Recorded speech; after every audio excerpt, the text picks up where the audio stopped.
Good evening, I'm Prasad. After 493 days as Prime Minister, Muhyiddin Yassin will finally have a deputy. And no, it's not Azmin Ali or Zahid Hamidi. In a move that could appease Umno, Prime Minister Muhyiddin Yassin has appointed Senior Minister Ismail Sabri Yaakob as Deputy Prime Minister. In a statement issued this evening, the Prime Minister's office said Ismail's appointment will help the Prime Minister manage the country and fulfill the people's needs. Also getting a promotion today is Hishammuddin Hussein, who is now Senior Foreign Affairs Minister.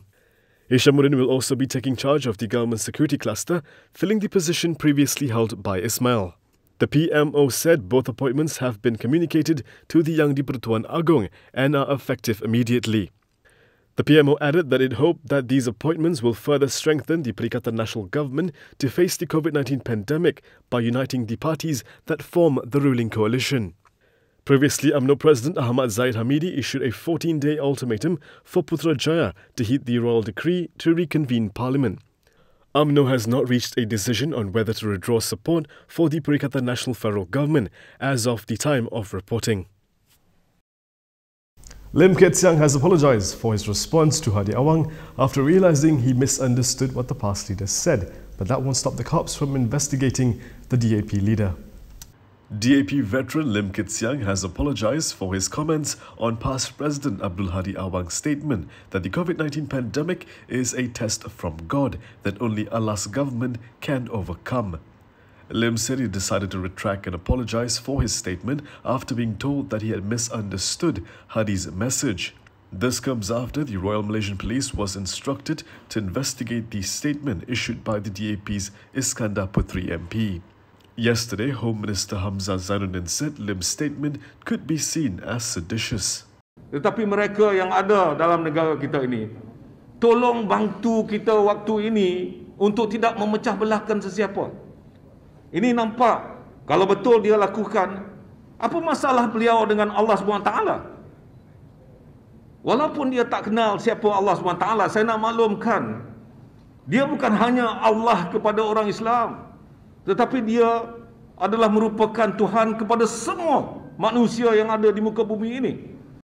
In his Facebook post on Monday, Hadi said the pandemic is a test for the people to be humble and to use their God-given intellect as well as to be patient. He said that only the government of the perfect and almighty Allah can eradicate this pandemic at any time. He also added that the government of humanity will always face shortcomings and weaknesses and have to make constant improvements to make up for these weaknesses. In his apology, Lim explained that he was told that his understanding of Hadi's statement was mistaken and that Hadi did not refer to any earthly government. Despite his apology, Lim said PAS should bear responsibility for Malaysia's poor performance in the pandemic since it is part of the PN government. Now, before we look at our next story, Malaysia needs a free press more than ever. And being an independent media outlet can be tough. This is why we need your help to help us continue doing what we do. Click on the link in the description and find out how you can contribute. Now, let's take a look at the boss of Muhyiddin. He says more Malaysians have been forced to commit crime to put food on the table. Muhyiddin stores nationwide may have had their fair share of shoplifting and theft cases over the years, but what they are seeing during the COVID-19 pandemic have been heartbreaking. Muhyiddin Muhammad Holdings Managing Director Amir Ali Muhyiddin revealed that while the number of theft have risen during the pandemic, people are no longer stealing high-value items. Instead, people have resorted to stealing fish and vegetables. Theft in hypermarkets like Muhyiddin had gone up. Okay, people are stealing more. But unfortunately for them, fortunately for me, unfortunately for them, they are not stealing high-value items. Those days, people come and they steal TV, they steal speakers, you know. They steal high-value items because they want to fence it out to sell. But now they are stealing ikan kembung. It's sad. They are stealing sayur, you know. It's so sad. And I have to catch these people. How sad can it be? Amir said on top of this, he has learned that there have been cases where food was not delivered to EMCO zones. I got my own driver. I spoke to him yesterday. I said, anybody give you packed food? He says, no. And I can't send the packed food to him. I'm not allowed. They're giving barcodes.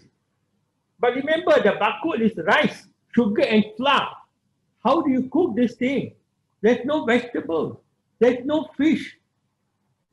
TMJ has called on the government to help the state's most vulnerable group. Johor Crown Prince Tunku Ismail Sultan Ibrahim wants temporary accommodation to be set up for the homeless in Johor Bahru to curb the spread of COVID-19 among the group. In a Facebook post yesterday, Tunku Ismail said the homeless people are among the most vulnerable groups as they are forced to live on the streets. He added that the risk of infection could be reduced if the homeless are housed in temporary accommodations. This effort will also facilitate the vaccination process for the group. The prince added that the full support could be provided so that they could return to their normal life. Meanwhile, the Malaysian Red Crescent Society has recently applied to the Johor state government to allow it to vaccinate the city's homeless in order to contain the spread of COVID-19.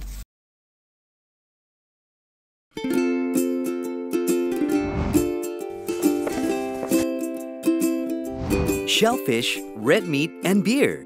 If you love indulging in these foods, you may end up with high uric acid level in your blood.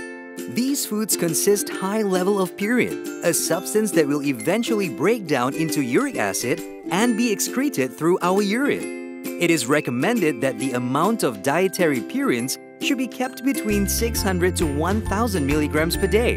Having too much uric acid in your blood can cause attacks of gout. It can also cause kidney stones and blockage in the kidney. The crystallization of the excessive uric acid in your blood can be eased by reducing purine-rich food to only 100 to 150 milligrams daily, maintaining a healthy lifestyle, and consuming urinary alkalinizer like Ural. It consists of sodium bicarbonate, citric acid, and sodium citrate that increases the urinary pH and solubility of uric acid to prevent crystallization. Best of all, it's lemon-flavored and sugar-free. Ural, effective urinary alkalinizer. Neutralize your uric acid problem now.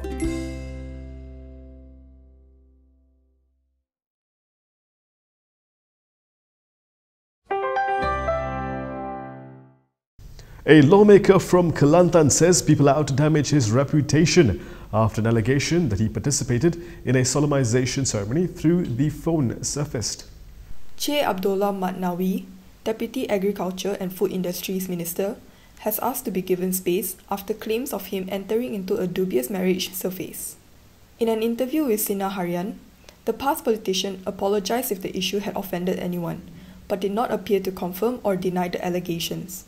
He then questioned if the issue was aimed at jeopardizing his reputation. The Tumpat MP has since handed the matter over to his lawyer.